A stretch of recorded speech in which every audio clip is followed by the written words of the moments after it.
তীব্র গরমে ভালো নেই মানুষ। বাইরে বের হলে ঘেমে নাজেহাল, ঘরে থাকলেও হাঁসফাঁস গরম। ভোগান্তি বেশি শিশুদের। বারবার ঘাম হওয়া এবং শরীর শুকানোয় গরমজনিত নানা রোগে আক্রান্ত হচ্ছে তারা।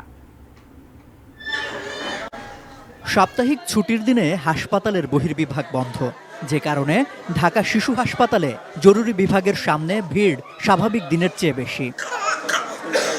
অসুস্থ সন্তান কোলে অপেক্ষায় উৎকণ্ঠিত অভিভাবকরা। চঞ্চলতার উচ্ছ্বাসে মেতে থাকার বদলে গরমে রোগে শোকে শিশুগুলোও ব্যথাতুর। বেশিরভাগ শিশুই জ্বর, সর্দি, কাশি, ডায়রিয়ার রোগী। অনেকের ওষুধ খেয়েও জ্বর নামছে না। যাদের ঠান্ডা লেগেছে তাদের কাশি কমছে না।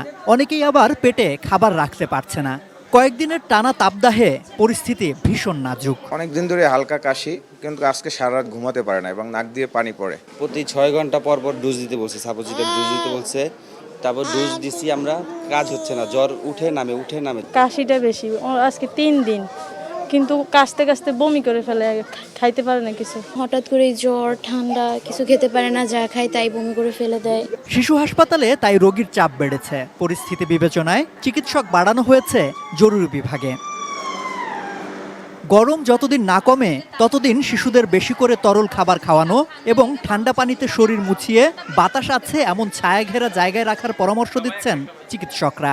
এই সিজনটাতে ঠান্ডা কাশি এই ধরনের যে ঘামের কারণে ঘামটা দেখা যাচ্ছে যে ওরা তো খেলাধুলা করছে, ওই ঘামটা ওদের শরীরেই বসে যাচ্ছে, সেখান থেকে ঠান্ডা কাশিটা হচ্ছে এবং ভাইরাস জনিত রোগগুলো এই সময়টা একটু বেশি দেখা যায়। বাচ্চারা ঘরে থাকবে এবং একদম নরম সুতি কাপড়যুক্ত জামা কাপড় পরবে, যেগুলোতে ঘাম শরীরে শুকিয়ে যাবে না, এবং ফ্যানের নিচে বাচ্চারা থাকবে এবং তরল জাতীয় খাবারগুলো বেশি খাওয়াবে।